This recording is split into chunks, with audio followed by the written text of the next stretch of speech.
Bayangkan seorang wanita muda yang terbuang, berwajah pucat dan mata sembab basah oleh air mata. Malam itu, hujan deras menenggelamkan tubuhnya yang gemetar di tengah hutan sunyi. Ia lapar, terluka, dan merasa hidupnya sudah tak berarti. Namun tiba-tiba, dari balik kegelapan, sepasang mata tajam berkilat menembus pekat malam. Harimau putih raksasa, yang ditakuti semua orang desa, perlahan mendekat. Nafas panasnya menyapu wajah wanita itu, cakar besarnya menghujam tanah, seolah siap merobek, tetapi tak disangka, justru sebuah kejadian mengejutkan terjadi, yang mengubah takdirnya selamanya. Apa yang sebenarnya terjadi di hutan malam itu? Assalamualaikum sahabat Ruang Fiksi. Selamat datang penonton baru dan penonton setia. Semoga kita semua senantiasa diberikan kesehatan yang paripurna, sehat walafiat, dan rezeki yang selalu lancar penuh berkah. Like dan subscribe ke channel ini sangat membantu menyebarkan dakwah Islam dan menjadi amal jariah.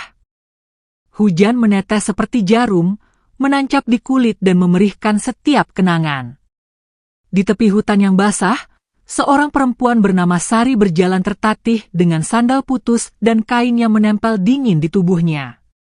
Malam menggulung, angin membawa bau tanah dan lumut, juga getir yang tak bisa ia telan. Ia diusir dari kampungnya karena fitnah, dituding mencuri beras yang bahkan tak pernah ia sentuh. Nama baiknya diseret di jalan becek, harga diri dirobek oleh lisan yang tak takut pada dosa. Ia berbisik lirih, "Ya Allah, beri aku tempat untuk sekadar bernaung." Hanya itu. Tidak lebih. Petir menyambar jauh di bukit. Sari menghentikan langkah ketika telinganya menangkap sesuatu yang lebih berat dari suara hujan. Dedaunan bergetar, tanah berdesir, lalu muncullah sepasang mata menyala dari balik rimbun. Harimau putih. Legam di tepi pupilnya, kilau es di bulu yang basah, napasnya mengepul di udara dingin. Warga kampung menyebutnya hantu rimba, jelmaan yang membawa sial. Sari memejam. Ia bukan penantang, ia hanya manusia lelah yang tak lagi punya rumah. Cakar raksasa itu berhenti sejengkal dari kaki Sari. Ia mengira tubuhnya akan diseret, tenggorokannya digigit, namun yang datang justru kejutan yang menyalakan harap. Lidah hangat menjemput darah yang merembes dari luka betisnya, menjilat hati-hati, seperti seorang ibu membersihkan kotor di pipi anak. Sari terisak, ketakutan berubah jadi rasa hangat yang lama hilang. Harimau itu menunduk, mendekat, membiarkan tangan gemetar menyentuh pinggir bulu yang halus. Tubuh besar bergetar pelan, bukan ancaman, melainkan pengakuan sunyi bahwa malam ini, dua makhluk tersesat menemukan tempat berteduh yang sama. Mereka berlindung di bawah pohon meranti yang menaungi tanah lembab. Hujan masih turun, tapi rasa takut surut. Sari mengikat sobekan kain sebagai perban, sementara harimau duduk tegak menghadap gelap, memasang telinga pada setiap bunyi. Saat angin mereda, harimau bangkit, menghilang sejenak di rimba, lalu kembali dengan kelinci kecil yang mati seketika. Ia meletakkannya di hadapan Sari, sebagai persembahan. Sari menangkupkan tangan, "Ya Allah, Engkau kirimkan penolong dari arah yang tak disangka," dan malam itu, di tengah basah yang menggigilkan tulang, ia makan dalam syukur yang asing namun tulus. Pagi menyibak pelan. Kabut menggantung di akar-akar pepohonan, burung-burung mengaduk udara dengan sayap lembut. Sari terbangun karena hangat pelan yang bersandar di sisi punggungnya. Harimau itu belum beranjak jauh, seolah tahu perempuan ini perlu diawasi agar tidak rubuh lagi. Sari tersenyum kecil, senyum yang sudah lama tak berani tumbuh di wajahnya. Ia memberi nama dalam hati, putih, sederhana dan bersih, seperti lembar baru yang ingin ia tulis tanpa noda fitnah. Hari-hari berikutnya terjal namun berdenyut. Sari belajar membaca rimba lewat langkah Putih. Kemana angin berbalik, di mana suara patahan ranting berarti bahaya, kapan aliran sungai di hulu akan menjemput hujan. Putih menuntun, Sari mengikuti. Jika Sari berjalan terlalu cepat, Putih menahan dengan pundaknya. Jika Sari mengigau di tengah malam, Putih mengangkat kepala, mendekap dengan dengus yang menenangkan. Kadang Sari bercerita pelan, tentang rumah bambu yang kini dikunci untuknya, tentang ibu yang menua dengan cemas, tentang kepala dusun yang menatapnya seolah ia bukan seorang manusia. Putih mendengarkan dalam diam, dan diam itu lebih hangat dari 1000 kata yang biasa jatuh dingin. Namun rimba menyimpan telinga yang lebih banyak daripada yang tampak. Jejak kaki Putih dan pijakan Sari membuat garis-garis baru di tanah becek. Pada suatu siang, 2 pemburu kampung yang sedang menelusuri jejak babi hutan menemukan pola langkah yang belum pernah mereka lihat. Lebar, berat, dan bersisaan bulu putih di ranting bawah.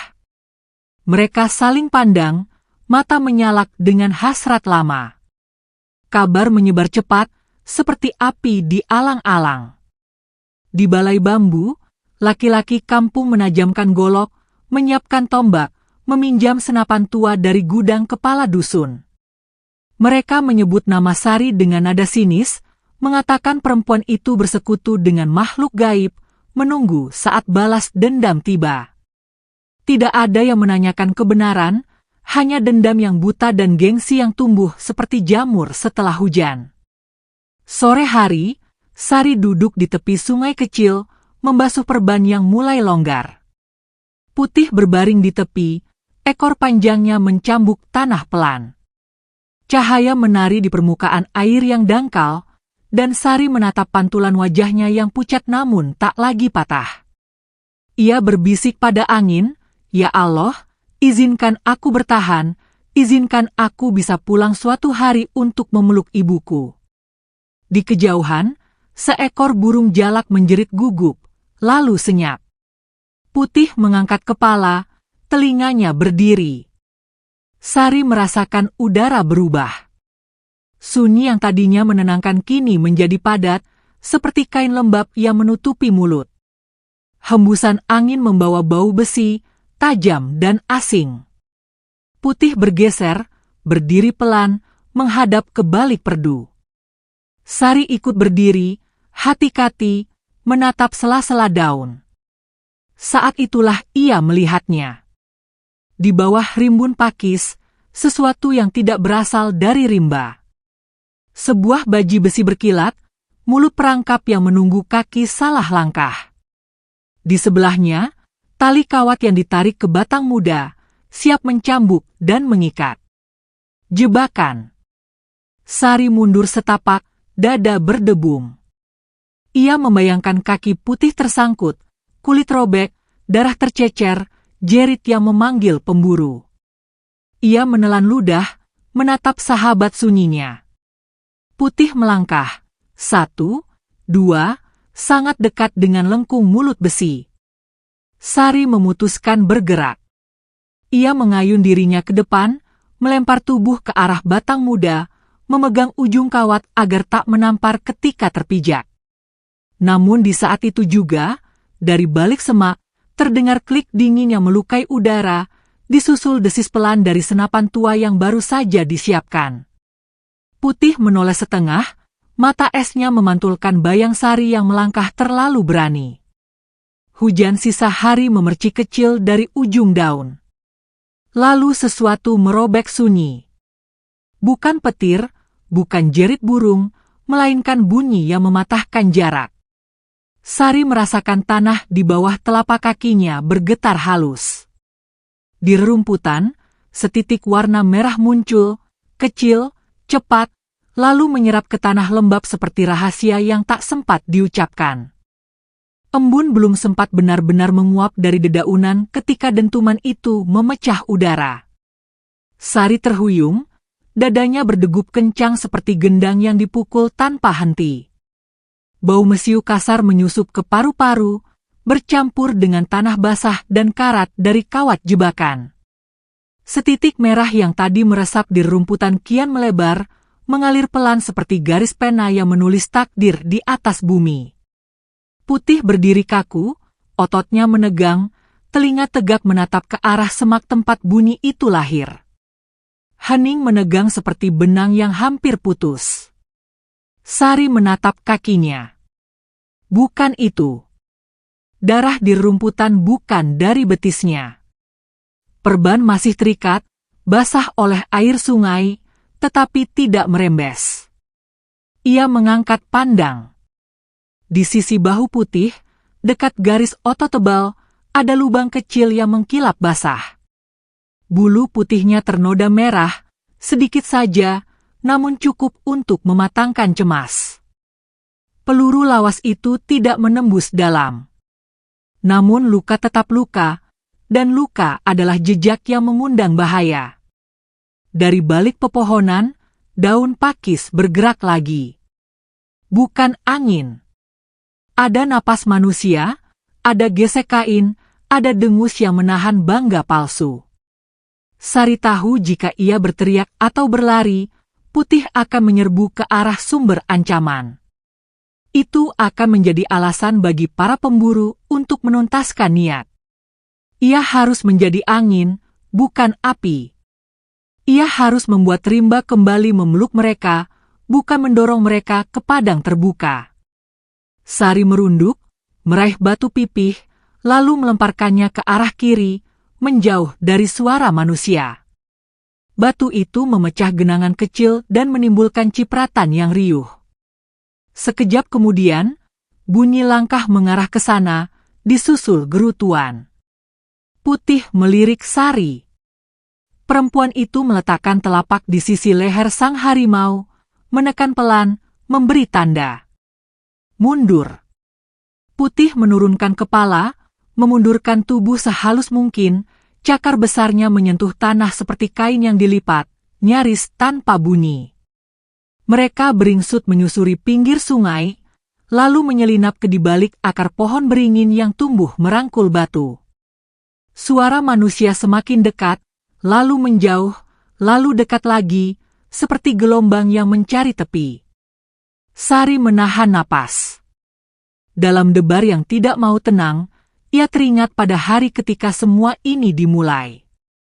Hari saat beras di lumbung kepala dusun mendadak berkurang, dan tak ada nama lebih mudah ditunjuk selain dirinya. Sari yang sering datang membantu menumbuk, Sari yang sering pamit lebih cepat karena ibunya sakit, Sari yang tidak pernah melawan ketika dicibir. Ia tidak sempat membela. Kata-kata orang ramai jauh lebih cepat daripada langkah kakinya. Sejak hari itu, pintu rumah bambu tidak lagi mengenali ketukannya, dan wajah ibunya tertutup kain tipis karena demam yang tak terurus. Sari diusir di bawah hujan, tanpa sandal, tanpa bekal, tanpa sisa martabat yang bisa diselamatkan. Malam kini mengulang luka lama, hanya saja di hadapannya ada makhluk yang tidak pernah berbohong. Ketika langkah-langkah manusia benar-benar menjauh, Sari menghela napas pendek. Ia menatap luka di bahu Putih. Darah masih mengalir tipis, hangat, membuat bulu Putih tampak kusam. Sari menelisik sekitar, matanya mencari tanaman yang bisa menolong. Di tepi batu, tumbuh daun lebar berurat coklat yang pernah dia lihat digunakan ibunya untuk menghentikan darah ayam yang terluka. Di dekat akar, ada sejenis lumut berkilau kehijauan yang biasanya dipakai para ibu untuk menenangkan luka sayat pisau dapur. Ia meraih, mengusap, mencampur lumut dan air sungai menjadi pasta kecil. Putih menahan diri, napasnya berirama pendek. Sari menempelkan ramuan itu pada luka, menekan lembut, menyelimuti bibir kulit yang sobek. Putih meringis, tapi tidak mundur. Mata esnya menatap Sari, dan di antara keduanya mengalir bahasa yang tidak butuh kata. Waktu bergeser. Matahari bergerak ke arah barat, memendekkan bayang. Di kejauhan, suara burung engga memecah lengang, diikuti bunyi ranting patah yang ritmenya tidak seperti rusa ataupun babi hutan. Sari mengerti. Para pemburu tidak menyerah. Mereka mungkin menyebar, memutar, memagari jalur keluar dengan perangkap. Sari menyentuh pundak Putih, mengajak berjalan menyusur sisi berbatu yang jarang dipakai. Di sana, akar menggantung seperti jari-jari raksasa, licin oleh lumut, tetapi aman dari langkah pengejar. Putih melompat ringan, seolah luka di bahu adalah kilat yang sudah pergi. Di lembah kecil setelah tanjakan, mereka tiba di cekungan tanah yang dikepung pohon petayan. Di sana ada jejak lama, bekas sarang tapir yang sudah ditinggalkan. Tanahnya lunak dan kering di bagian tengah. Sari menegakkan telinga pada bunyi-bunyi kecil. Tak ada apa-apa. Hanya desah rimba yang tua. Ia memutuskan beristirahat, menunggu senja menelan jalur. Putih merebahkan tubuh, menaruh kepalanya dekat lutut Sari, seakan memastikan detak jantung perempuan itu tetap berjalan di jalur yang semestinya. Saat senja melukis langit dengan jingga keemasan, di kampung, balai bambu semakin ramai. Pak Dullah yang memegang kunci gudang senjata tua duduk di kursi pendek, mengisap rokok sampai tinggal sisa bara. Di sekelilingnya berdiri beberapa laki-laki dengan golok di pinggang, tombak di tangan, dan sorot mata yang menari-nari oleh cerita kemenangan yang belum terjadi. Ada Marlan, anak muda yang baru menikah, jemarinya gemetar antara takut dan bangga. Ada Ujang, yang selalu tertawa terlalu keras agar tidak terlihat ragu. Ada Sunarto, yang diam, tetapi matanya menyimpan semacam kegelapan yang menolak ditembus. Mereka membicarakan jejak. Mereka menyebut nama Sari, meludah ke tanah, menyebutnya pembawa sial. Tidak ada satupun yang mempertanyakan mengapa beras di gudang sering berkurang sejak Pak Dullah memegang kunci sendirian. Tidak ada satupun yang bertanya mengapa malam itu kepala dusun tidak ikut berburu. Kebenaran adalah baju yang mereka gantung di belakang pintu, tidak dipakai ketika mereka ingin merasa gagah. Malam turun. Rimba kembali menjadi buku hitam yang hanya bisa dibaca oleh mereka yang sabar. Sari dan Putih bergerak lagi. Mereka menyeberangi jalur sempit di antara pucuk pakis, memanjat tanah bertingkat, menyelinap di bawah batang tumbang yang berlumut. 2 kali Sari melihat kawat yang direntang tipis. 3 kali ia menemukan lubang kecil yang ditutup daun bambu. 4 kali Putih menghentikan langkah tepat sebelum cakar depannya menginjak ring besi. Mata Sari terbiasa dengan kilau tanaman, telinganya terlatih oleh bisik angin. Namun malam tetaplah malam, dan satu kelengahan bisa memanggil bencana. Di sebuah titik, mereka harus menyeberangi jalur terbuka sepanjang beberapa depa. Di kiri kanan, ilalang dan akasia muda. Di ujung jalur, sungai kecil yang berarti air untuk membersihkan ramuan dan menenangkan panas luka. Sari berlutut, menempelkan telapak ke tanah untuk merasakan getar. Tidak ada apa-apa. Hanya serangga dan napas bumi. Ia memberi tanda.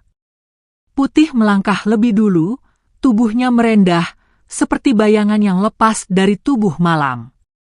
Sari mengikuti, menjaga jarak 1 langkah. 1, 2, 3.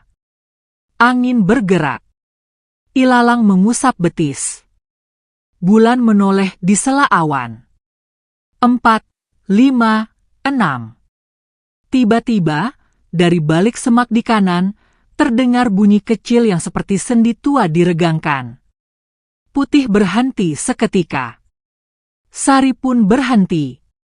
Sebuah anak panah besi menyambar udara di depan wajah Sari dan menancap di batang akasia, bergetar pelan.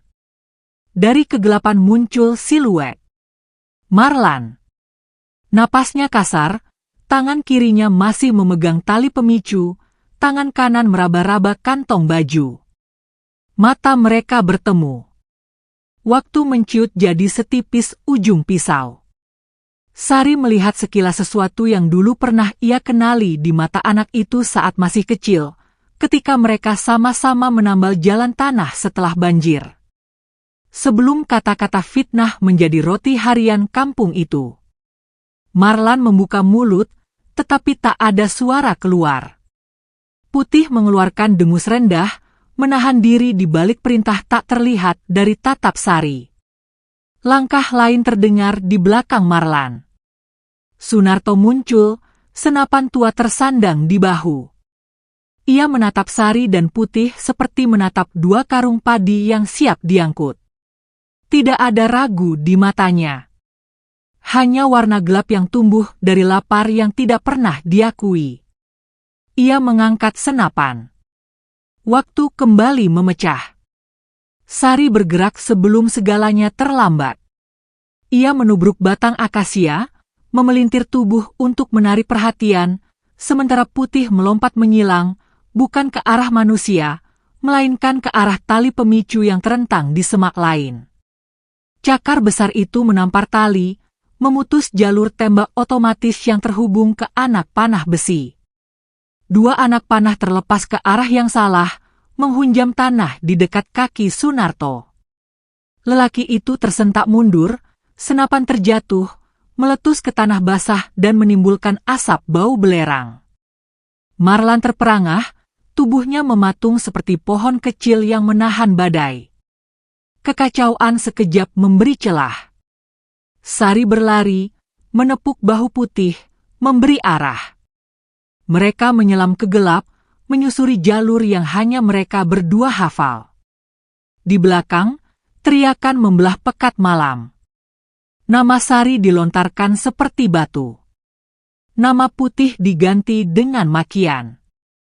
Namun rimba memiliki sayap. Pohon-pohon merundukkan cabang untuk menutup jalan. Akar-akar mengangkat bahu untuk membiarkan dua makhluk melintas. Angin mengubah aroma, memelintir arah, menghapus jejak. Ketika jarak sudah cukup, mereka berhenti di cekungan tanah yang dingin. Sari gemetar, bukan karena takut belaka, melainkan karena keberanian yang baru saja ia lakukan terasa lebih besar dari tubuhnya. Putih berdiri tegak, napasnya mulai kembali teratur. Luka di bahunya tidak mengalir lagi. Ramuan bekerja. Sari menunduk, menyentuhkan kening ke bulu hangat itu. Ia berbisik dalam hati, "Ya Allah, kuatkan langkah ini, selamatkan makhluk yang melindungiku ketika manusia menolak memandangku sebagai sesama." Malam menjawab dengan desir halus yang menenangkan. Di kampung, amarah disiram minyak baru. Sunarto menjerit menyalahkan Marlan. Marlan menunduk, tetapi di matanya api lain menyala. Bukan api benci pada Sari, melainkan sesuatu yang lebih pelik. Rasa bersalah yang menggigit. Ia melihat bagaimana Putih tidak mengejar, bagaimana Sari menubruk batang untuk mengalihkan bidik, bagaimana anak panah yang harusnya menebas daging malah mengunyah tanah. Ia menarik napas, menatap gelap rimba, dan untuk pertama kalinya, bayangan cerita yang ditenun di balai bambu terasa seperti kain murahan yang terlalu sering dicuci. Malam itu, orang-orang kampung menyalakan obor, membuat lingkar pos di 4 jalur keluar hutan. Mereka gantungkan lonceng kecil di tali-tali kawat, memaku lonceng pada batang rendah, memasang jerat di ketinggian dada harimau. Mereka tertawa antara takut dan bangga, seolah kemenangan telah dibungkus rapi dan tinggal dibagikan. Sari dan Putih memandang dari kejauhan, di balik tirai daun yang lembab. Api obor memantul di mata Putih seperti 2 titik matahari yang sedang sekarat. Sari merasakan perutnya mengikat. Lingkaran itu tidak sempurna, tetapi cukup untuk memaksa mereka memilih jalur yang paling berisiko. Di garis air yang memantulkan langit, Sari duduk dan merendam selembar kain, menentukan langkah esok. Ia menghitung dengan jemari, menimbang mana dulu yang harus diselamatkan. luka putih butuh perawatan teratur. Perut mereka butuh makanan. Jalur sungai memberi kemungkinan, tetapi jalur itu juga jalur paling mudah dibaca. Ia memutuskan sesuatu yang tidak pernah ia bayangkan akan ia lakukan. Kembali mendekati kampung, bukan untuk meminta maaf pada orang yang tidak ingin mendengar, melainkan untuk mencuri kembali yang seharusnya milik hutan. Obor, tali dan bel. Sari menatap Putih. Harimau itu mengangkat kepala, seolah mengerti rencana. Malam semakin pekat, tetapi di dalam pekat itu, ada denyar kecil yang tumbuh. Denyar yang bukan sepenuhnya harapan, bukan pula sepenuhnya nekat. Denyar yang lahir dari keyakinan bahwa cinta pada sesuatu yang melindungi akan membuat tangan yang kecil sanggup memindahkan gunung yang besar. Di tepi lembah, satu lonceng yang digantung oleh warga bergoyang pelan karena angin. Nadanya nyaris tidak terdengar, namun cukup untuk menandai bahwa lingkar sedang mengerut. Dan di tengah kerutan itu, dua sahabat tak serupa menyiapkan langkah yang akan mengubah arah malam. Malam menutup hutan seperti selimut berat. Di kejauhan, obor penduduk berderet seperti mata ular yang merayap di tepian kampung. Sari jongkok di balik rimbun pakis, mengukur jarak dengan napas yang ia paksa tenang.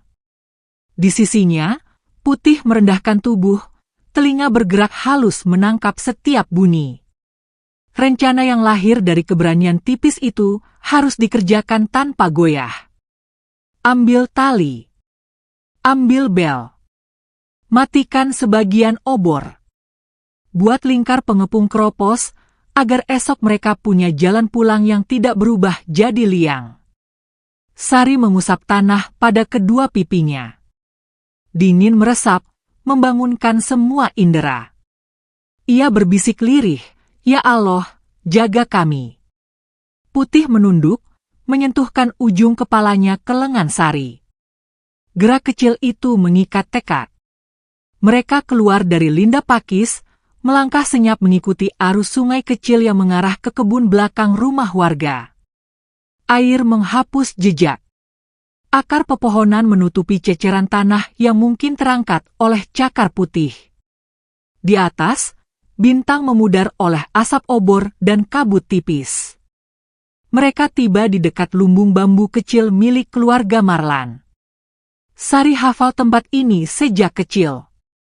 Di bawah lantai lumbung selalu ada tali sisa panen yang diikat longgar, tergantung seperti jalin rambut, mudah diambil jika tangan cukup cepat. Putih berhenti di bayang pohon kelapa. Sari merangkak, merendah, mengatur napas. Di lumbung, bunyi tikus kecil sesekali terdengar. Tidak ada langkah berat. Tidak ada batuk laki-laki. Hanya sayup suara ibu-ibu dari rumah sebelah, mungkin sedang menenun cerita agar malam tidak terasa begitu sepi. Jemari Sari menyentuh serat tali. Kasar. Kering. Kuat. Ia mengurai gulungan, memotongnya dengan mata pisau kecil yang selalu ia sembunyikan di pinggang. Tak banyak, secukupnya untuk memalsukan arah jebakan. Ia menyelipkan tali ke pinggang, lalu merayap mundur. Putih menggeser posisi, melindungi dari arah jalan. Di saat itu, sekelebat bayangan berdiri kaku di pojok lumbung. Sari membeku. Bayangan itu melangkah 1, 2. Keluar ke cahaya obor. Marlan. Wajahnya pucat ditimpa kuning nyala api. Di tangannya tidak ada senjata. Hanya seutas tali kecil yang menggantung di pergelangan, seperti tali layangan yang lupa disimpan. Sorot mata mereka bertemu. Sari siap melompat, kabur, atau menjerit jika perlu. Namun suara pertama yang pecah justru suara Marlan sendiri. Pelan. Parau. Seperti orang yang menyesal karena lupa menutup pintu sebelum hujan datang.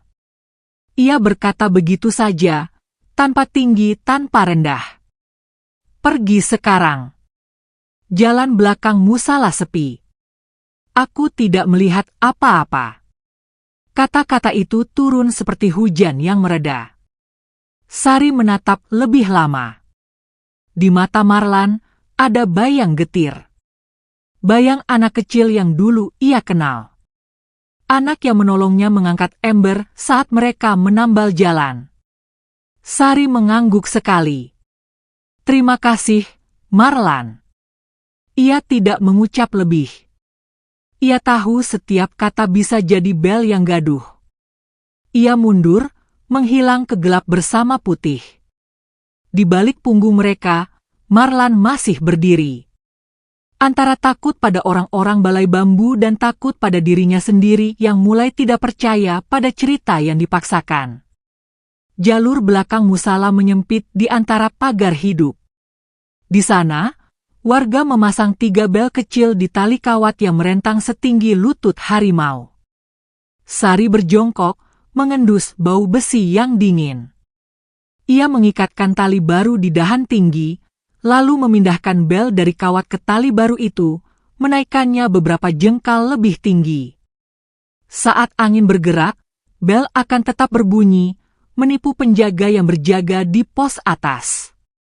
Namun ketika ada kaki lewat di bawahnya, tidak ada satupun lonceng yang bergoyang. Putih menatap pekerjaan itu, kepala miring sedikit, seolah memahami tipu lugu yang disiapkan untuk menyelamatkan nyawa. 2 bel lagi ia lepas diam-diam. 1 ia sembunyikan di bawah akar beringin, 1 lagi ia gantung jauh ke arah kebun pisang, agar jika berbunyi, orang-orang berlari ke tempat yang salah. Pelan, teliti, tidak terburu. Setiap simpul ia kencangkan, setiap serat ia cek ulang agar tidak mudah putus. Putih mengawasi sekitar, kadang mengendus tanah, kadang mengamati langit. Saat semua siap, mereka bergerak ke arah pos timur, tempat Sunarto sering duduk. Sari tahu itu dari cara orang-orang menyebut namanya ketika membagi ronde jaga.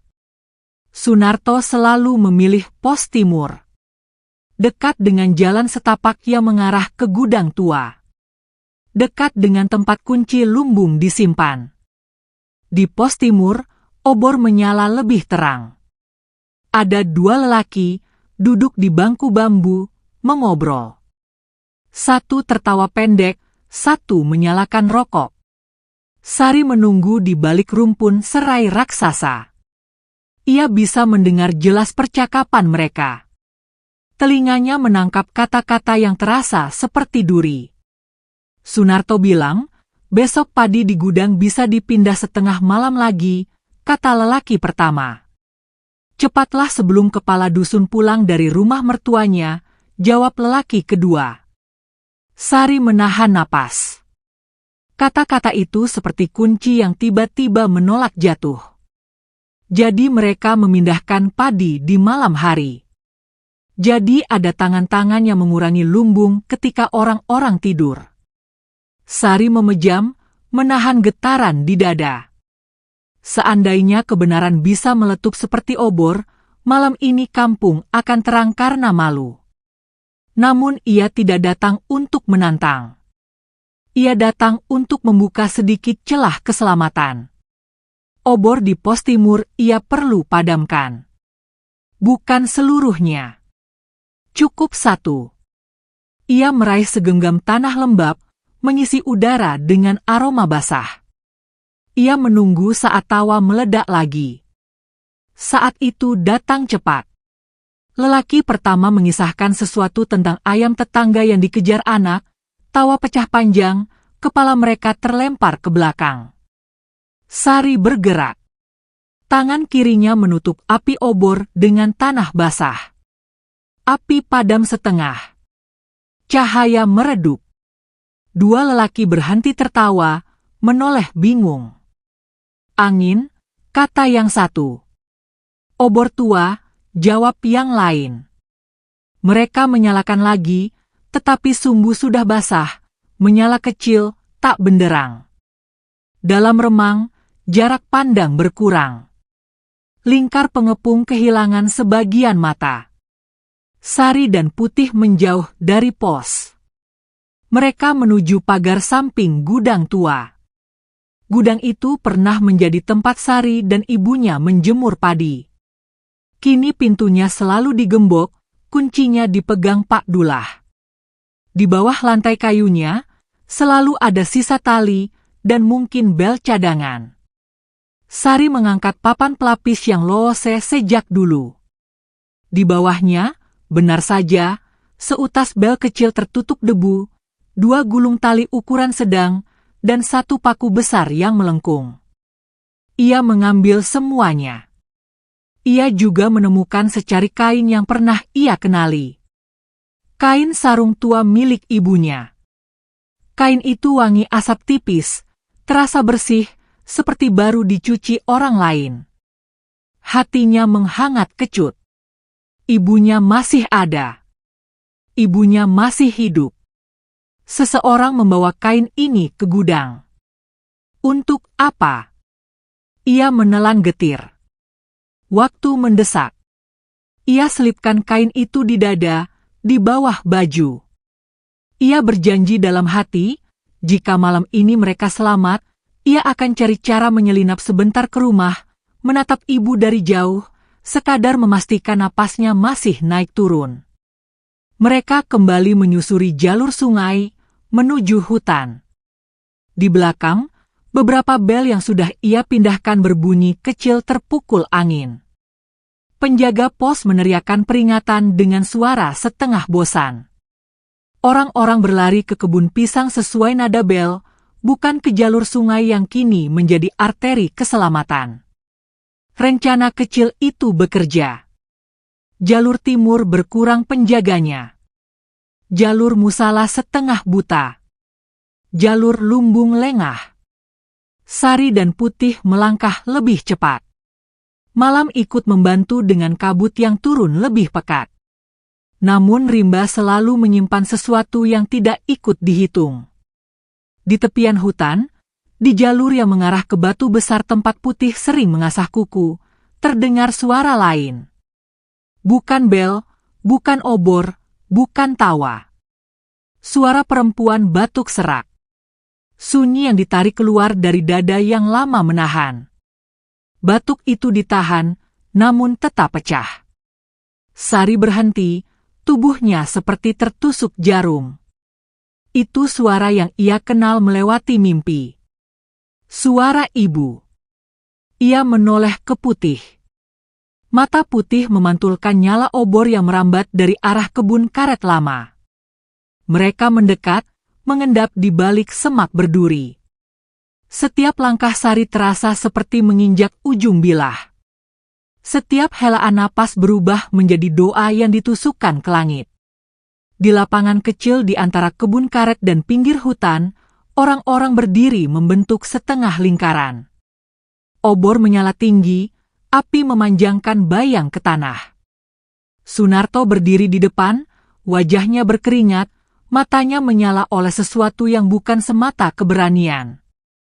Di sampingnya, Pak Dullah memegang seutas tali yang ujungnya diikat pada pergelangan tangan seorang perempuan tua. Rambut perempuan itu memutih, pipinya tirus, matanya basah. Itu Ibu Sari. Kain sarung yang ia lihat di gudang kini tidak melilit tubuh ibunya. Diganti kain lain yang lebih lusuh, lebih tipis, tidak cukup menahan dingin. Sunarto mengangkat tangan, menyuruh diam. Ia berbicara dengan suara datar yang mencoba menjadi gagah. Kita sudah cukup lama mengejar makhluk itu. Malam ini kita pakai umpan. Kalau harimau itu memang penjaga perempuan itu, ia akan datang. Kalau tidak, perempuan ini cuma penipu lain yang berpura-pura sakit agar kita ibal. Kata-kata itu masuk ke telinga Sari seperti pisau yang mengiris daun muda. Marah dan takut bertabrakan. Putih mengangkat kepala, mendesis pelan, bukan karena benci pada manusia, melainkan karena merasakan bahaya yang mengelilingi jiwa yang Sari cintai. Di tangan Pak Dullah, tali itu ditarik kasar. Ibu Sari terhuyung. Sunarto memerintah orang-orang untuk memukul lonceng besar yang baru saja mereka gantung di cabang. Bunyi berat itu meledak di malam, menyapu udara, memanggil siapapun yang bersembunyi di antara pepohonan. Sari menutup mulut dengan punggung tangan agar tidak berteriak.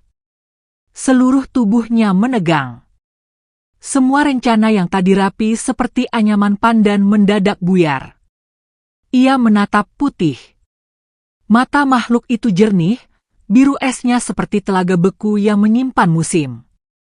Putih melangkah setapak, menempelkan bahunya pada lutut Sari. Gerak itu berkata, "Aku di sini." Lonceng berat berbunyi lagi, lebih nyaring, lebih beringas, memecah keseimbangan yang sejak tadi diikat oleh sabar. Di ujung lapangan, para lelaki mulai menyebar, memegang tombak, mengatur posisi seperti kuda-kuda yang diajarkan turun-temurun. Obor bergetar di tangan Marlan yang berdiri paling pinggir. Ia menoleh kanan-kiri, resah. Sari melihat secercah ragu di wajahnya. Ragu yang bisa jadi pintu, atau bisa jadi jurang. Sunarto mengangkat senapan tua, mengarahkannya bukan ke hutan, melainkan ke tanah di dekat kaki ibunya. Ia menembak. Tanah memercik. Ibu Sari tersentak dan hampir jatuh. Orang-orang bersorak, sorak yang kosong, sorak yang berlebihan untuk menutup takut. Sari menggenggam tanah, memadatkannya di telapak. Ia tidak lagi punya kemewahan menunggu obor padam oleh angin. Ia harus memilih jalan yang lebih tajam daripada kawat jebakan. Dan di tengah cahaya obor yang goyah, tekadnya tumbuh tanpa suara. Malam yang sejak tadi memeluk akhirnya melepaskan genggam, mempersilakan langkah kecil mengambil alih panggung. Di hadapannya, lingkar api mengerut. Di tengah lingkar itu, ibunya berdiri dengan tali di pergelangan, dijadikan umpan untuk memanggil Putih yang selama ini menjadi penjaga satu-satunya. Lonceng besar berayun, suaranya menghantam dada hutan seperti ombak besi. Api obor di tangan orang-orang kampung menari liar, memanjangkan bayang ke tanah lumpur. Ibu Sari berdiri di tengah lapangan kebun karet, pergelangan tangannya diikat tali yang ditahan Pak Dullah. Napas perempuan tua itu berderit, batuk serak memutus tiap helaan, tetapi matanya tetap berusaha tegar, seolah hendak menutupi gemetar di lutut. Sunarto, dengan senapan tua yang mengilap pucat oleh minyak, berdiri selangkah di depan, sorotnya tajam seperti paku dingin. Ia memerintah agar semua diam, lalu menyuruh lonceng dipukul lagi. Bunyi berat itu mengalir, menjaring apapun yang bersembunyi di balik pelepah dan kabut tipis. Sari dan Putih bersembunyi di tepi rimbun semak berduri. Tanah lembab memegang telapak kaki Sari, dingin merayap hingga ke pergelangan, membuat seluruh tubuhnya siaga. Dalam hati ia berseru, "Ya Allah, kuatkan langkahku." Putih menempelkan bahunya pada lutut Sari, memberi isyarat yang tenang, menambatkan nyali seperti simpul pada tambang. Di hadapan mereka, lingkar api menebal, suara lelaki bersahut-sahutan, ada yang tertawa untuk menutupi takut, ada yang berdoa pelan, ada yang menyebut nama hutan dengan nada menantang agar tidak terlihat gentar. Rencana sederhana yang tadi disusun pelan-pelan di jalur sungai kini seperti kain yang tertiup angin. Sari tahu, ia tidak bisa menunggu gelap lebih pekat, tidak bisa menanti obor padam sendiri, sebab setiap dentang lonceng seperti pemanggil maut. Ia menatap cepat ke kanan. Di balik rumpun bambu kecil, ada batang mati yang miring, menyunduk tanah seperti tanduk rusak. Di kiri, ilalang tinggi bergoyang, menyembunyikan jalur sempit menuju batu besar tempat Putih biasa mengasah kuku. Di atas, dahan karet tua merangkai langit seperti jari raksasa yang siap dijatuhkan. Setiap benda malam ini bisa jadi alat. Setiap detik bisa jadi jurang. Sari merogoh pinggang, menarik seutas tali yang tadi ia ambil di lumbung. Ia mengingat simpul-simpul yang biasa dibuat ibunya ketika menjemur padi, simpul yang kuat tapi mudah dilepas jika ditarik dari arah tertentu. Jari-jarinya bergerak cepat, melilit, menarik, mengencangkan, tanpa bunyi. Putih menggeser posisi, menempatkan tubuhnya sebagai tirai di antara sari dan cahaya obor. Desis pelan keluar dari hidungnya, bukan ancaman, melainkan kompas agar Sari selalu mengingat arah selamat. Di lapangan, Sunarto memberi tanda pada dua lelaki untuk berpencar, mengawasi pinggir hutan. Marlan berada di sisi paling luar, obor di tangan bergetar halus. Sorot matanya tak setegas yang lain. Sesekali ia menatap Ibu Sari, lalu menunduk, menelan sesuatu yang pahit. Pak Dullah mengguncang tali di pergelangan Ibu Sari, seolah hendak memamerkan pada malam bahwa ia pemegang kendali. Sari menggigit bibir. Ia tahu tali itu dibuat dari serat sawit, keras, mudah melukai kulit. Ia pernah memakainya saat membantu bapaknya dulu menurunkan tumpukan kayu. Jika ditarik kuat, tali itu akan memerah di kulit dan menyisakan garis yang lama hilangnya. Sari bergerak. Pelan, seperti bayang yang melepaskan diri dari tubuh. Ia merayap memutari ilalang, menahan napas di setiap bunyi ranting kecil yang bisa memanggil mata. Putih mengikuti dengan langkah yang nyaris tanpa jejak, cakar besarnya mendarat selembut daun gugur. Mereka mendekat melalui jalur yang disembunyikan malam. Sari menapaki tanah yang lebih kering, menempel di belakang batang karet yang berlumut.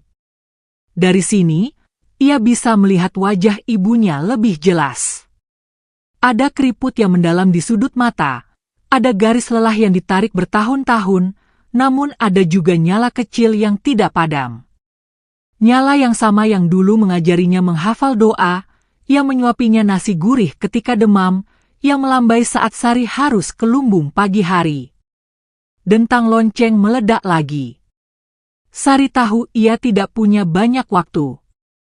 Ia mengikat ujung tali pada dahan karet rendah tepat di belakang Pak Dullah berdiri.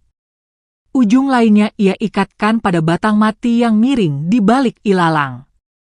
Lalu ia menyelipkan simpul ujung pada sebatang akar yang keluar dari tanah, tinggal satu sentakan untuk merobohkan batang mati dan menjatuhkannya ke arah obor.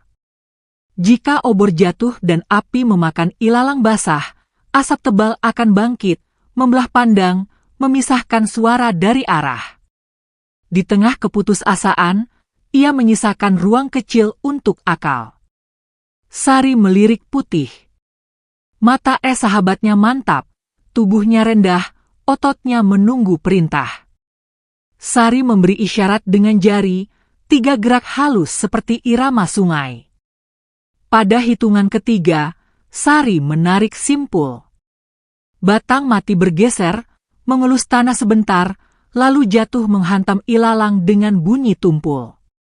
Api obor yang dekat tersapu, menyambar ujung ilalang basah, mengembuskan asap putih yang tebal dan getir.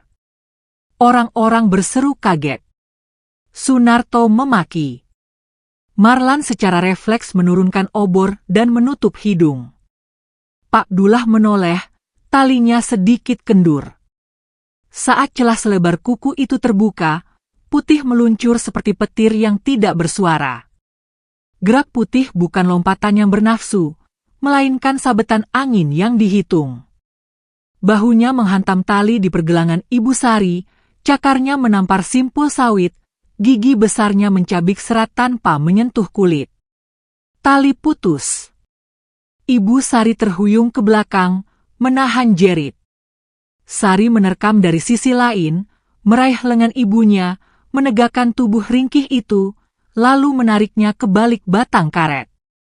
Asap menebal, obor jatuh, tanah jadi peta yang tiba-tiba hilang garisnya. Teriak bersahut-sahutan, bukan lagi gagah, melainkan bingung.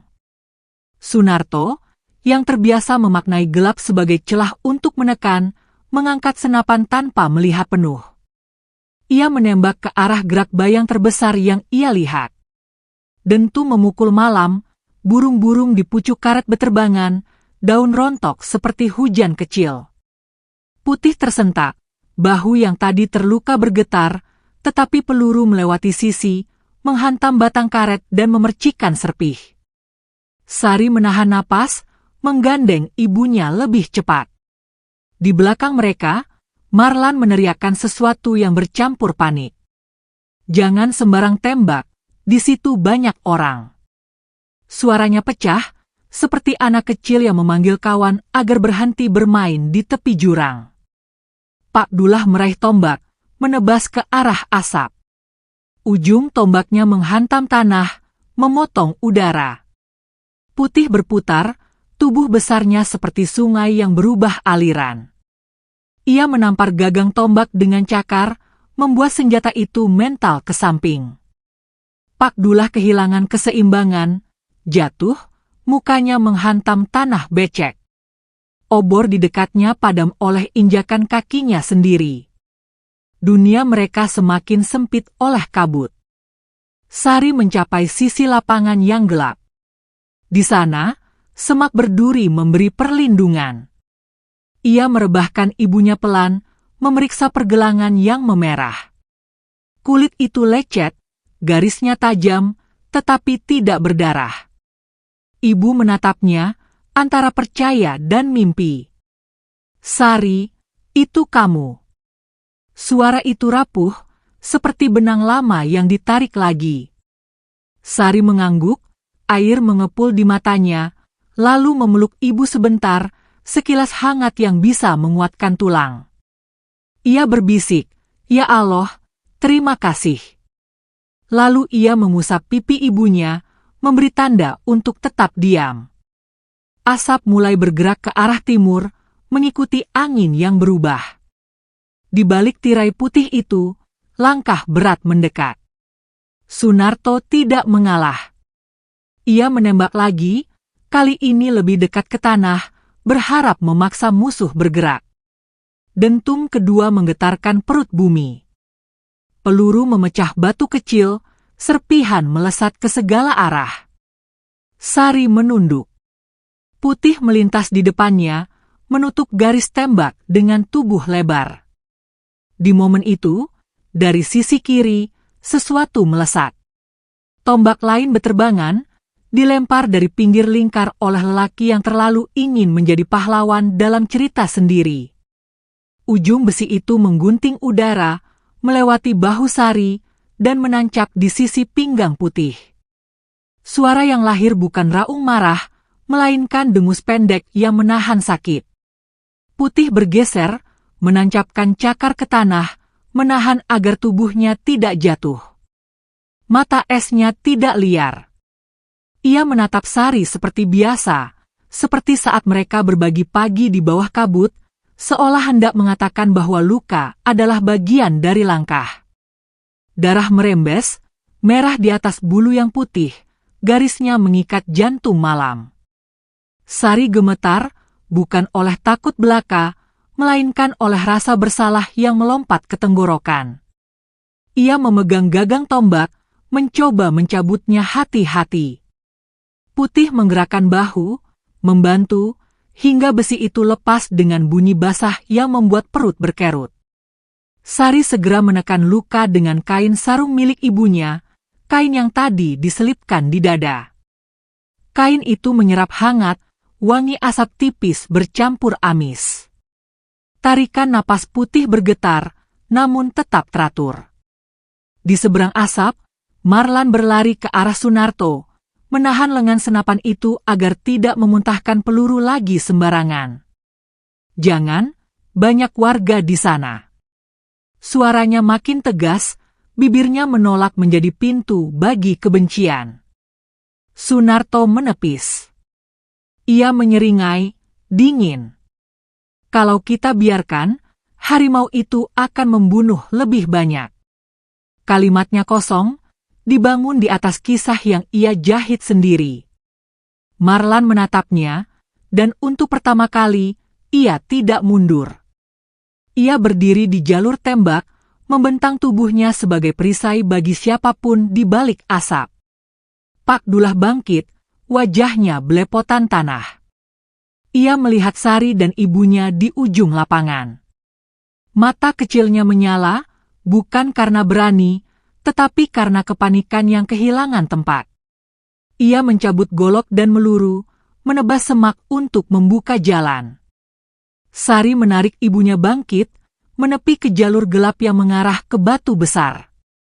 Putih berjalan di belakang, mengapit, kadang menoleh untuk memastikan jarak aman. Di belakang, suara orang-orang semakin keras, campuran maki dan takut, campuran perintah dan kebingungan. Lonceng besar tidak lagi berirama, dipukul oleh tangan yang gemetar dan hati yang pecah.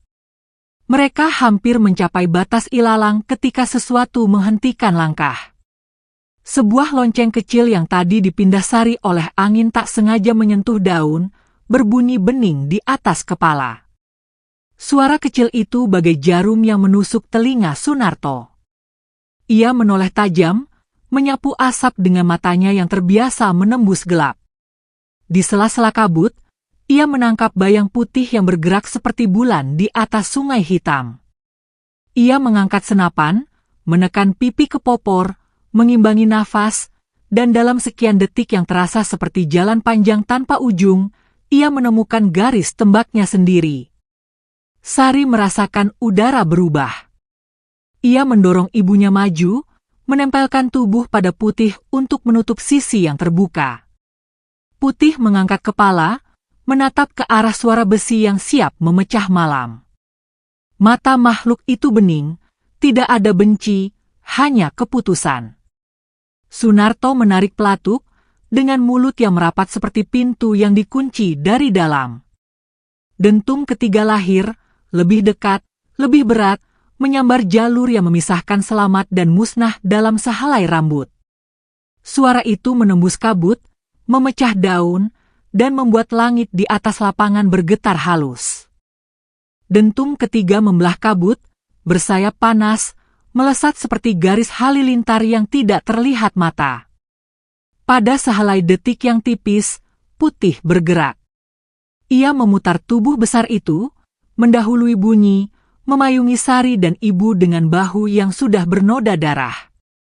Lalu tanah bergetar pelan, udara pecah, dan malam menahan napas. Sari merasakan gemetarnya di kulit, seperti jantung hutan ikut mencubit dirinya agar tidak jatuh. Peluru menabrak daging. Suaranya bukan ledakan, melainkan tusuk basah yang menyayat tenang. Putih bergeser setapak, tumpuan cakar menggali tanah, kepala tegak, mata esnya tidak lepas dari wajah Sari. Waktu runtuh. Sunarto hendak menembak lagi, tetapi lengan senapannya disergap oleh Marlan. Dor. Tangan muda itu gemetar, namun ia tidak menyerah. Cukup, hentikan, banyak orang di sini. Kata-katanya terlempar, pecah, memburu obor. Sunarto mendorong, giginya terkatup, sorotnya kaku. Ia menarik paksa popor, mengarahkan laras ke gelap. Pada saat itu, lonceng besar yang bergantung di cabang bergoyang oleh angin dan asap, seolah ikut campur. Sunarto melepaskan tembakan buta. Peluru meleset, menghantam tepi lonceng. Logam berat itu retak, berdering fals, lalu jatuh menghantam bahu Sunarto sendiri. Lelaki itu terhuyung dan rubuh, senapan mental, obor menyambar tanah basah, api padam. Asap menipis. Sari melihat luka di tubuh Putih. Tepat di samping tulang iga, lubangnya bulat, merah hitam, darah merembes lambat namun pasti. Ia menekan dengan kain sarung ibunya, kedua tangannya bersimbah hangat. Putih condong, menurunkan kepala, dan dengan sisa tenaga yang terukur, ia menyentuhkan dahi pada kening Sari. Gerak yang sama, gerak lama yang dulu menenangkan mimpi buruk di bawah kabut pagi. Sari menahan isak yang ingin meledak. Ya Allah, Jangan ambil sahabatku malam ini. Bibirnya bergetar, tetapi suaranya ditelan hutan. Pak Dullah bangkit dari becek, wajahnya kotor, panik menguasai lidah. Tangkap mereka, tangkap harimaunya. Ia meraih golok dan berlari, mengibas semak, menebas udara. Marlan berdiri di antara mereka. Jangan. Suaranya kini bulat. Bukan untuk memohon, melainkan untuk menutup jalan. Orang-orang mengurung langkah, ragu.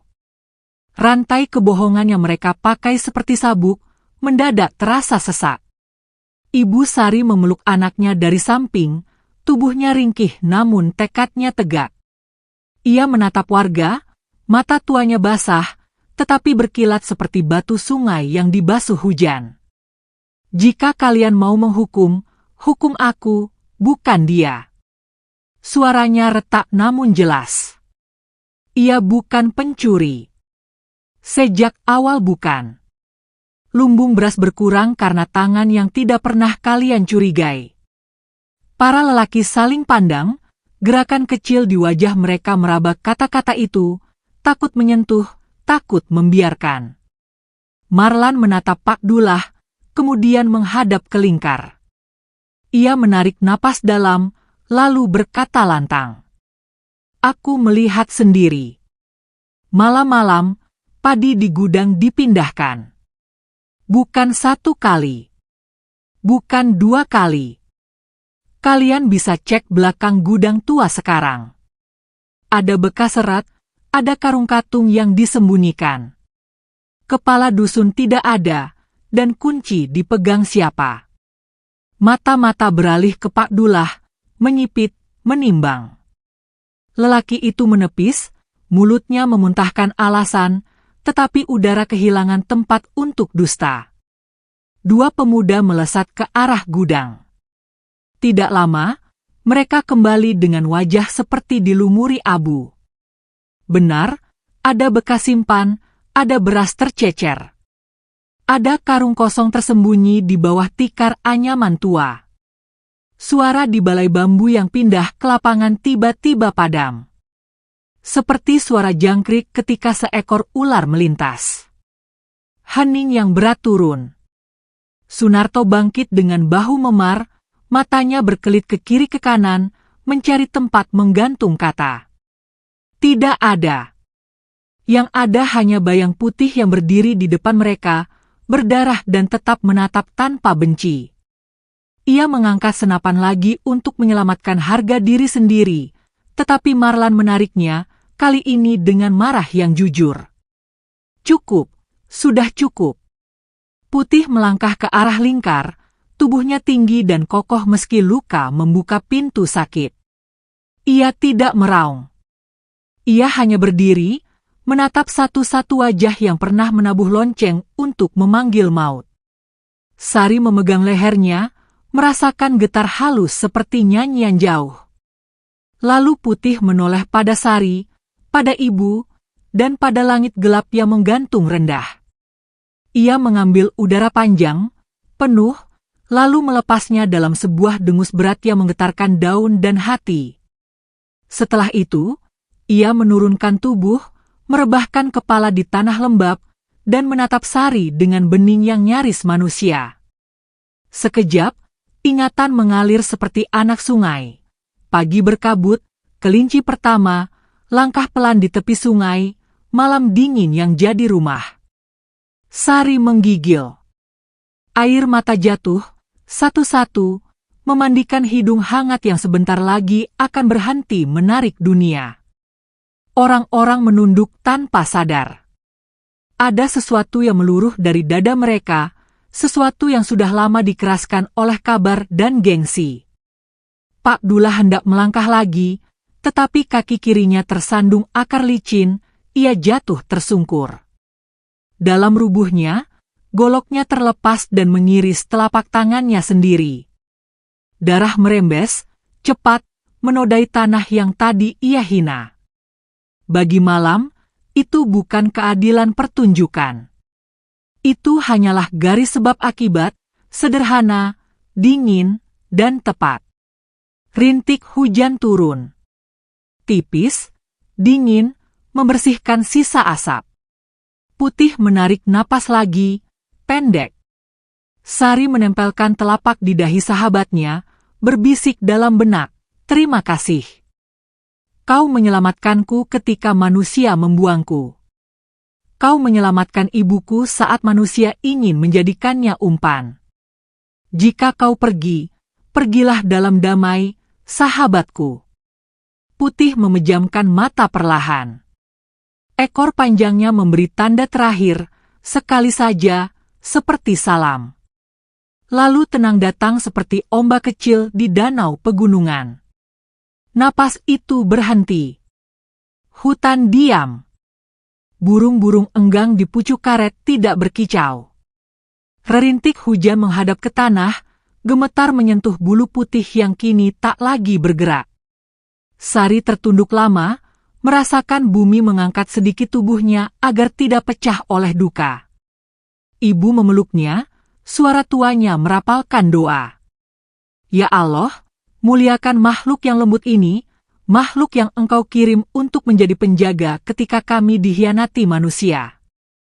Doa itu tidak menjadikan langit benderang. Namun doa itu membuat dada yang sesak menemukan celah untuk bernapas. Pak Dullah terduduk, wajahnya pucat oleh darahnya sendiri. Sunarto menatap senapan yang kini jadi besi tak bermakna. Orang-orang perlahan menurunkan obor. Sorot mata mereka tidak lagi terisi cerita palsu. Mereka memandang Sari, memandang ibu, memandang Putih. Ada yang menutup wajahnya, ada yang merapalkan astagfir lirih, ada yang berjalan mundur, malu pada malam yang menyaksikan. Kabar pergeseran beras semalam suntuk merebak ke seantero kampung dalam hitungan jam. Pagi datang dengan wajah muram. Kepala dusun dipanggil, musyawarah darurat di balai bambu digelar. Bukti di gudang dibentangkan. Pak Dullah tak punya kata. Ujungnya, ia dipecat dari amanah, diminta mengganti beras dan meminta maaf kepada keluarga yang namanya telah diseret ke lumpur. Sunarto, yang tangannya terlalu cepat menabur ancaman, dicopot dari jaga dan diminta membayar denda pada warga yang luka oleh pelurunya. Sanksi itu tidak mengembalikan napas Putih. Namun itu menurunkan batu pertama yang menyumbat jalan air. Hari-hari berikutnya, hutan mendung. 2 pekan setelah dentum terakhir, banjir kecil datang dari hulu secara ganjil. Sawah yang selama ini patuh pada kalender air tumbang oleh ulah yang tidak dicatat siapa-siapa. Hama memakan daun padi muda. Sapi sakit, ayam mati satu-satu. Orang-orang mulai mengerti bahasa rimba yang tanpa kalimat. Mereka mengingat malam di kebun karet, mengingat lonceng yang jatuh, mengingat bulu putih yang dingin di tanah. Mereka datang ke rumah bambu Sari, mengetuk pelan. Ada yang menangis, ada yang menunduk, ada yang meminta maaf dengan suara patah-patah. Sari tidak mengumumkan ampun. Ia hanya mengangguk, menatap, lalu mengajak mereka menanam bibit pohon di tepi batas kampung. Kalau kalian sungguh menyesal, berhenti menjerat. Kembalikan apa yang diambil dari rimba. Kata-katanya tidak tinggi, tetapi tajam seperti udara pagi. Di tepi hutan, di tempat Putih merebahkan kepala untuk terakhir kali, warga bersama Sari membuat gundukan tanah rapi. Tidak seperti kubur manusia, tetapi dengan hormat yang sama. Di atasnya, Sari menanam anggrek bulan putih yang ia temukan di batu lembab hulu, juga pandan hutan yang harum ketika hujan pertama turun. Sebuah batu datar diletakkan, ditulisi dengan arang yang selalu bisa hilang oleh air, agar semua mengerti bahwa ingatan sejati tidak butuh huruf untuk bertahan. Setiap pagi, Sari datang membawa air dari sungai, menyiram tanaman, menyeka batu dari lumut. Ibu duduk di akar karet, menatap, bibirnya berzikir. Kadang Marlan menyusul, membawa benih jengkol atau petai untuk ditanam di pinggir, agar akar-akar baru memeluk tanah. Ia bicara sedikit, bekerja banyak. Semakin hari, kata-kata palsu di balai bambu menjadi jarang terdengar. Orang-orang mulai bicara tentang pagar hidup, tentang larangan jerat, tentang anak-anak yang harus diajari membedakan takut dari kebencian. Di musala, selepas maghrib, doa dipanjatkan untuk keselamatan rimba dan sawah, untuk hujan yang turun tepat, untuk hati yang tidak mudah dijajah kabar. Tak semua lekas sembuh. Luka butuh waktu. Pada malam-malam tertentu, Sari terbangun oleh mimpi yang membawanya kembali ke rentang detik sebelum peluru menembus daging. Ia menatap langit-langit anyaman bambu, mendengar hujan jatuh pelan, dan meraba bekas lembut di dahi seperti masih ada sentuhan hangat yang menenangkannya. Ia keluar, berdiri di ambang, memandang batas gelap di mana pohon-pohon berdiri.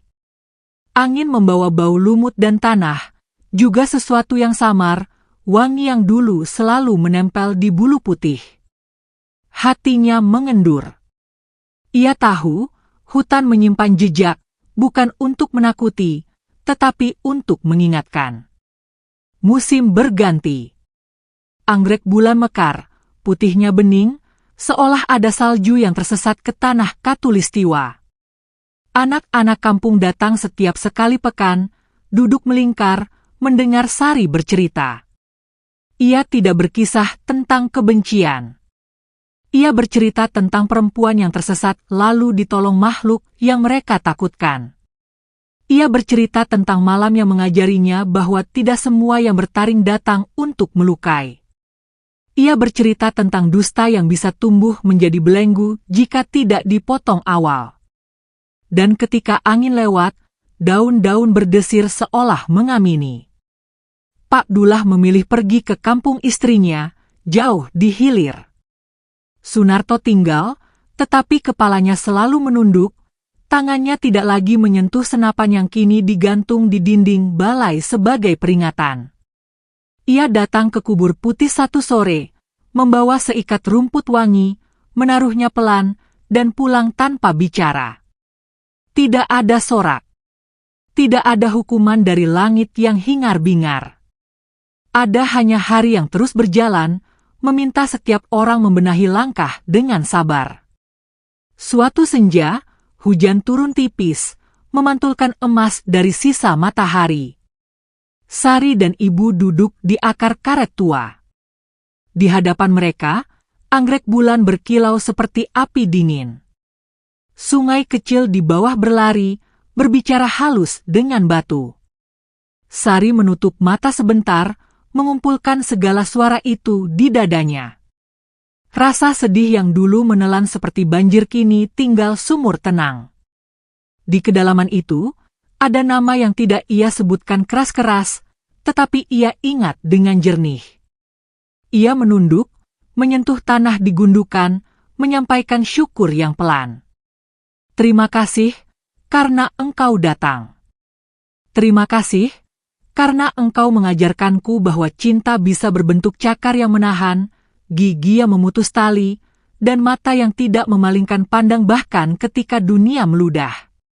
Di luar hutan, sawah mulai pulih. Padi menguning 1 petak, 2 petak, kemudian 3. Orang-orang tersenyum dengan malu pada Sari ketika bertemu di jalan tanah. Mereka mengulurkan timun, seikat bayam, sepiring kue. Sari menerima, menaruh di meja bambu, membaginya dengan ibu dan anak-anak tetangga. Balai bambu kini punya papan kecil bertuliskan larangan jerat dan senapan. Tulisan itu sederhana, namun di bawahnya ada cap tangan anak-anak dengan cat alam yang mereka buat dari kunyit dan daun suji. Jejak kecil itu lebih fasih dari pidato. Malam terakhir musim hujan, angin dari hulu membawa suara yang pernah akrab. Tidak panjang, tidak keras. Cukup untuk membuat Sari berhenti sejenak menimba air. Ia mendongak. Di batas gelap, sepasang kilat biru seperti mata menoleh sebentar, lalu hilang, mungkin hanya pantulan cahaya dari batu basah, mungkin hanya rindu yang memetik serat sunyi. Sari tersenyum tipis. Hatinya tidak berkeping lagi. Ia menatap ke arah kampung yang lampunya redup. Di sana, manusia belajar tertatih. Di sini, hutan mengampuni dengan caranya sendiri. Cerita pun berhenti di simpang itu. Bukan karena luka dilupakan, melainkan karena langkah telah memilih jalan yang tidak lagi saling menerkam. Di bawah langit yang selalu berubah, nama putih tinggal di daun, di angin, dan di hati yang tidak mau lagi menukar takut dengan kebencian. Dan di setiap rintik kecil yang jatuh, ada doa yang dibawa perlahan. Ya Allah, jaga rimba, jaga manusia, ajari kami melihat dengan jernih. Setelah itu, malam kembali menutup. Sunyi mengikat, hangat.